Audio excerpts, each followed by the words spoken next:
In this video, we're going to talk about the difference between visibility and authority and what wins online and how to position yourself so you also win online. So most creators think that visibility is the goal and they want more views, more likes, more reach, but that's not what's going to win. What's going to win is authority. And so if you post more and you're getting more eyeballs on you, that doesn't mean that people are going to perceive you in a way where they want to purchase your services or they trust what you say. And so we want to optimize for authority and then views second. So the distinction between visibility and authority is visibility means that people see you, authority means that people believe you. So how do we get people to actually believe you, believe the things that you say? They're very different things. The more people that see you does not mean that those people are going to believe you. And you can think about how you scroll your social media is that you see lots of people every day, but the people that you see that you just view, they're all disposable. They're replaceable. More content can come. You don't care. But the people who you believe in, who have authority in your life, if they post, you'll stop, you'll read. And so we want to become the person who has authority, not the person who gets seen a lot. So the real question is not how do I get more attention? The question needs to be how do I become the default interpretation in my space? How do I become the default provider in my industry? And how do I teach people how to think about me? Right? That's authority. And so there's going to be a couple steps, and I'm going to talk about why carousels are the best ways, the quickest, highest leverage ways to build authority online. So most creators lose on the internet. You can measure visibility. You can measure how many views you get. You can measure how many likes you get. You can measure all that stuff. But you can't really measure authority. I mean, you could if you did like a survey or something, but they're very, very rough measurements. And so people on the internet optimize for visibility because that's what they can measure, right? If you could measure authority, then people might optimize for that. And so it's when you are positioning yourself in an authoritative way, you're trading off views and you're trading off reach. And so you got to find this balance as an internet marketer of how much belief do I build, how much authority do I build, and then how much strategies do I do around improving my reach and getting in contact with more people, getting more attention, because those two things sometimes contradict. They do contradict many times. So the problem with visibility without a clear idea is that it trains your audience to have fleeting attention, that they don't need to hang on to the words that you say because you say so much, they don't need to listen all the time. You get mixed impressions or they get mixed impressions. So, people aren't going to know really what you're about. One day you're talking about sardines. One day you're talking about Mayan pyramids. One day you're talking about yoga. And all those mixed impressions are going to dilute your authority as well. It also dilutes your trust. So one of the biggest things online, especially now, is that the realer you are, the more raw you are, the more successful you're going to be, the more you're going to build trust and authority because everybody's fake, everybody's using AI, everybody's editing and has these flashy, softwares, but all that stuff weakens and erodes trust. And so if you're optimizing for visibility and you're diluting your message, then people are going to trust you less. Therefore, they're less likely to get their credit card out and hire you as a coach or an expert or to buy your thing. And you also create inconsistent demand when you optimize for visibility. So people aren't going to be, sometimes they're going to want you, sometimes they're not going to want you. It's this weird ebb and flow. Versus if you maintain a high position of authority, at any point you can make an offer and the demand's there because your authority is so great. So what does authority actually look like? Authority looks like your audience can explain your business to you without you being there. And so they know, what do you stand for? What do you stand against? What do you reliably solve? And why is your way the standard, right? Because those are the four questions. So, what do you stand for? What do you stand against? What do you reliably solve? And why is your way the standard? And online, if somebody's asking, who should I follow for this? Your name is the one that should come up. And so the only way that you can get that association is by repeating the message and being clear and being known for solving that one problem all the time. And this is why I like carousels so much for coaches and experts, because they're very clear thinking. They're very clear messaging. They can be long-term and evergreen. They can generate leads.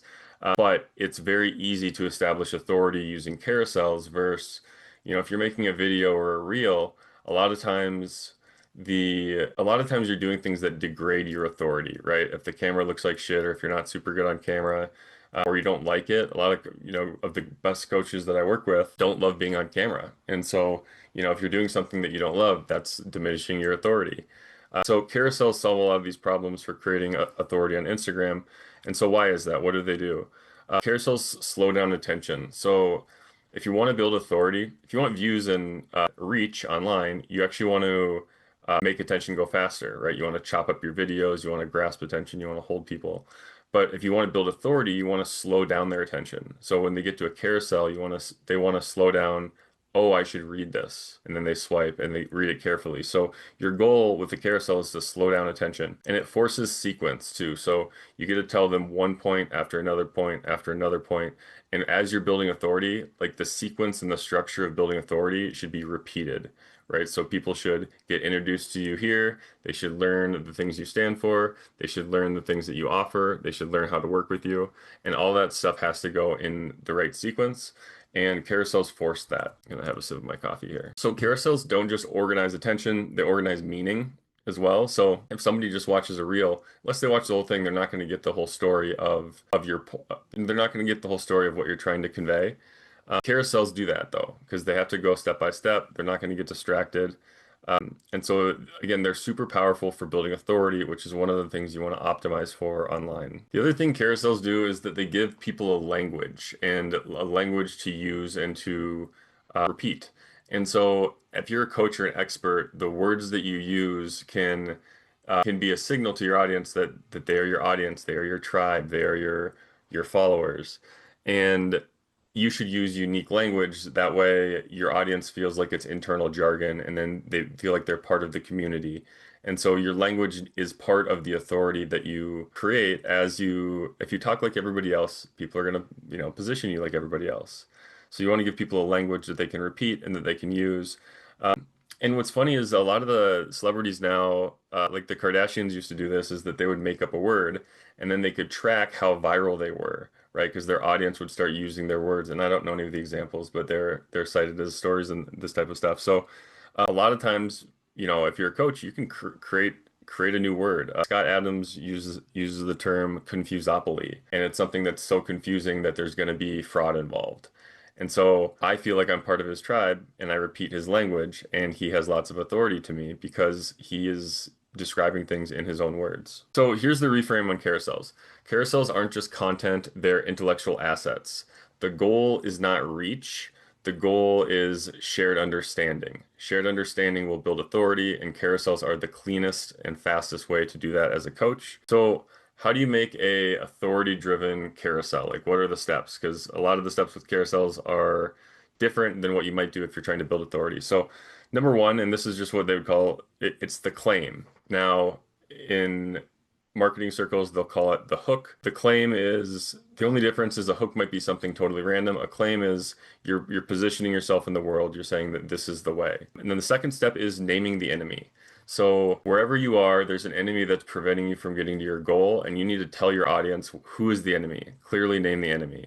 And when you do that, it gives people clarity. So people can understand, oh, the reason I haven't been achieving this thing is because this is the enemy. Like you're helping them along the path. Now that they understand what the enemy is, you can reframe it. And so you reframe a better way of seeing the situation, different way of doing it, a different way of looking at the situation. And then you add proof. So here's my reframe, and then here's evidence of the reframe. So that reinforces the belief, and people will give you more authority as you say, hey, here's the way that it is. Here's the enemy. Here's the proof of how that is.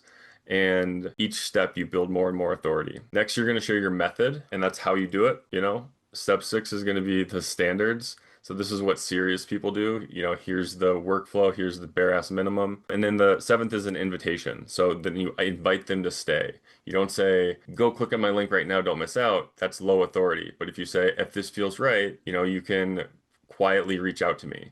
And so when you're trying to build authority, you're not saying get my free thing. You're saying if this feels right, take the next step. Because people from a high authority position don't beg for clients, right? So what are the 7 steps for a authority-driven carousel? So you make your claim, you name your enemy, you reframe the problem, you provide proof that your reframe is correct, you show your method, you show your standards, and then you invite people to join. So there's those 7 steps, and that's going to be how you can build more authority. And authority compounds, authority and belief compounds, even though we can't track it with a spreadsheet. So how do people mess this up, right? We post new ideas every week. You don't want to do that. You want to figure out I always start with your doctrine. So your doctrine is, what do you stand for? What do you stand against? And you get this clear worldview. Other people will start with a mission statement, a vision statement, and I've found all that stuff so vague. But if you get this doctrine, the way Edward Bernays would create a doctrine, then it gives you this really clear operating path for how you're going to behave in the world and the ideas you're going to try to present authority on, and who your enemies are. Because you need to push people away from your business in order to attract people. There's a gravity involved. Okay, so how do people mess this up? They post a new idea every week. Instead of, what we should do is we should pick one worldview, and then you reinforce it and you attack it from different angles, and you build up that worldview as something that's credible. And you want to keep doing it until your worldview seems very obvious, that everybody understands exactly how you see the world, but also why it's correct. And then as that builds up, then the authority will compound, and you'll get more and more and more authority, which will get your demand up higher as well, which will help you make more money. All right, so closing this out, visibility is a moment, authority is a habit. Right? So we want to build authority, we want to build a habit, and we want to build belief that sticks in people's minds.